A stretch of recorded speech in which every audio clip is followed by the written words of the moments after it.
আমাদের কোন ইয়েটা তোমাদের কোন ইয়েটা ওই আর মানে জামাই তোমার আর মানে জামাই আপনার বাড়ি কোথায়? আরে বিপুল মধ্যম পাড়া। এখানে কি করতে এসেছেন? ফর্ম ফিল আপ করতে। ওইখান থেকে এত দূর? হ্যাঁ, এখানে ওই বিশ্বাস নেই, বিশ্বাস হয়েছে ভাইকে চেনার সময় আমার কাছে এসছে, আমার ভরসা আছে যে এখানে আসলে ফর্মটি নির্ভুলভাবে ফিল আপ হবে। তো আমি চেষ্টা করব ভাইয়ের ফর্মটা, উনি 3টি ফর্ম নিয়ে এসছে আমার ফ্যামিলি থেকে, ওনার স্ত্রী, ওনার মায়ের 3টি আমি চেষ্টা করব সঠিকভাবে পূর্ণ করার।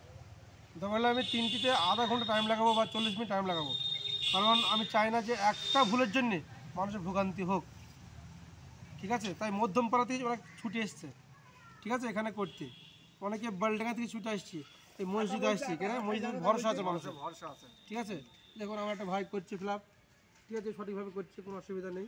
আর ওইদিকেও চলছে, ওইদিকেও চলছে, ওইদিকে চলছে। আপনাদের কদিন ধরে চলছে? আমাদের 4 দিন থেকে চলছে ফর্ম ফিল আপ, ঠিক আছে।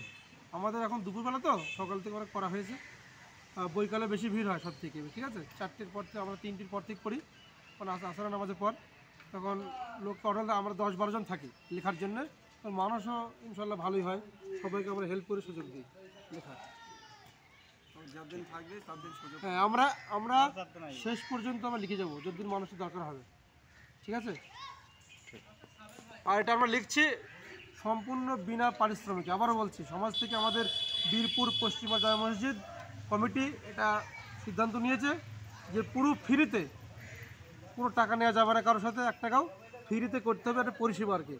আমরা সেই ফ্রিতে পরিষেবা দিচ্ছি। এর আগে আপনাদের এই বীরপুর দোতলা জামা মসজিদ বন্যার সময় ত্রাণ নিয়ে একটা এতে গিয়েছিল, সেটা একটা মানুষের উপকার। আমরা মিনিমাম 4-5টা গ্রাম মিলে আমরা বীরপুর সহ প্রায় অনেক, কত কোটি আমরা খেয়াল করছি না, অনেক মানে বেশ 2 লরি মাল, চাল, খাদ্যদ্রব্য আমরা সেখানে নিয়ে গিয়েছিলাম। বন্যা ত্রাণ মানুষদেরকে আমাদের এখান থেকে লোক পাঠিয়েছিলাম, তারা গিয়ে দিল্লি বন্টন করেছিল, নিজে হাতে করেছিল। এটা বিশাল উপকার। আমরা আর বীরপুর সমাজ সবসময় মানুষের পাশে আছে, মানুষ সঙ্গে আছে। এখানে কোনো দলবাজি হবে না, এটা সমাজ, আল্লাহর ঘর, এখানে পরিষ্কার কথা, কোনো রাজনীতি হবে না। অনেকে রাজনীতি করছে বাইরে, তাদের কী স্বার্থ আছে আমি জানি না, তারা মানুষকে ধরে ধরে নিয়ে গিয়ে ফর্ম ফিল আপ করাচ্ছে, কী স্বার্থ আমি বুঝছি না। আমরা আমাদের পরিষ্কার মন, আমরা কাউকে ডাকিনি, মানুষ আসবে, মানুষ করে দেবো আমরা, কারণ তার দরকার, আমরা পরিষেবা দেবো ফ্রিতে।